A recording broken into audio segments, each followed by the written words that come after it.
অন্যদিকে কলেজের বাইরে রাস্তায় বসে প্রতিবাদ করছেন যোগেশ চন্দ্র চৌধুরী, কলেজের অধ্যক্ষ। সরাসরি আপনাদের নিয়ে যাব, ছবি আপনারা দেখতে পাচ্ছেন। পঙ্কজ রায় অধ্যক্ষ, তিনি রাস্তায় বসে বিক্ষোভ দেখাচ্ছেন। কৃষ্ণেন্দু অধিকারী আমাদের প্রতিনিধি রয়েছেন। কৃষ্ণেন্দু, কি হলো? দেখো, আমরা প্রিন্স আনোয়ার শাহ রোডের যোগেশ চন্দ্র কলেজে রয়েছি। সেই যোগেশ চন্দ্র চৌধুরী কলেজের একদম সামনে প্রিন্সিপাল তার রুমের বাইরে বেরিয়ে এসে, তার চেয়ার থেকে বেরিয়ে এসে কলেজের বাইরে এইভাবে চেয়ারে বসে প্রতিবাদ করছেন। আমাদের ক্যামেরা পার্সন প্রবীর সামন্ত সেই ছবিটা দেখাচ্ছে। একা বসে রাস্তায় প্রতিবাদ করছেন এবং এখানে একটা পোস্টার দেওয়া হয়েছে, যে পোস্টারটা লেখা হয়েছে যে দুর্বৃত্ত মুক্ত, বহিরাগত মুক্ত, অছাত্র মুক্ত কলেজ প্রাঙ্গণ চান তিনি। অর্থাৎ দুর্বৃত্তের আক্রমণে তিনি ব্যতিব্যস্ত এবং তার জন্য রাস্তায় প্রতিবাদ করছেন। আমি সরাসরি তার কাছে যাব।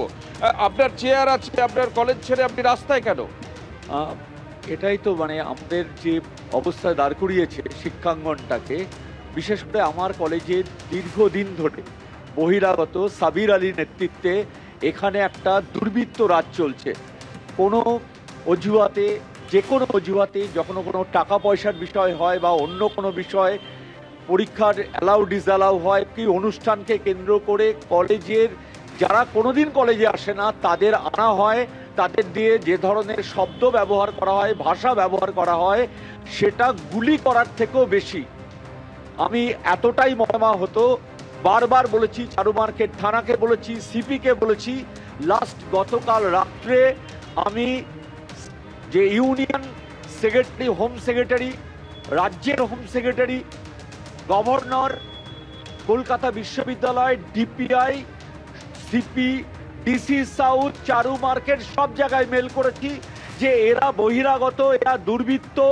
কলেজের শিক্ষার যে পরিবেশ সেটা প্রতিদিন ভুলুণ্ঠিত হচ্ছে। কোন সংগঠন? এরা তো স্ট্যাম্প একটা ছাত্র সংগঠন, যারা সরকারি দল তারাই এরা বিলং করে বলে, তৃণমূল ছাত্র পরিষদ তারা বলে, এটা বলেই তারা দাবি করে এখানে দাঁড়িয়ে এখানে জমায়েত করে এবং 100 ডায়াল করে।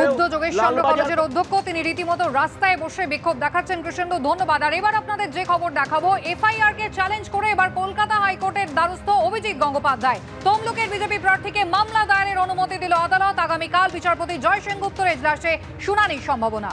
মনোনয়ন জমা দিতে যাওয়ার দিন তৃণমূল এবং বিজেপির মধ্যে অশান্তি বাধে। ঘটনাস্থলে উপস্থিত ছিলেন না তমলুকের বিজেপি প্রার্থী অভিজিৎ গঙ্গোপাধ্যায়, কিন্তু তা সত্ত্বেও তার বিরুদ্ধে পুলিশ এফআইআর দায়ের করে। আর তাকেই চ্যালেঞ্জ করে এবার কলকাতা হাইকোর্টের দ্বারস্থ হয়েছেন অভিজিৎ গঙ্গোপাধ্যায়। সিবিএসই দ্বাদশের ফল প্রকাশিত হয়েছে। পাশের হারে ছাত্রীদের বাজিমাত। ছাত্রদের তুলনায় ছাত্রীদের পাশের হার প্রায় 6.5% বেশি। 91% বেশি ছাত্রী সিবিএসই দ্বাদশে উত্তীর্ণ। গতবারের তুলনায় সামান্য বেড়েছে পাশের হার। 1,16,000 পরীক্ষার্থী পেয়েছেন 90% বেশি নম্বর। 24,000-এর বেশি পরীক্ষার্থী পেয়েছে 95% বেশি নম্বর। সিবিএসই দ্বাদশের ফল প্রকাশিত হলো।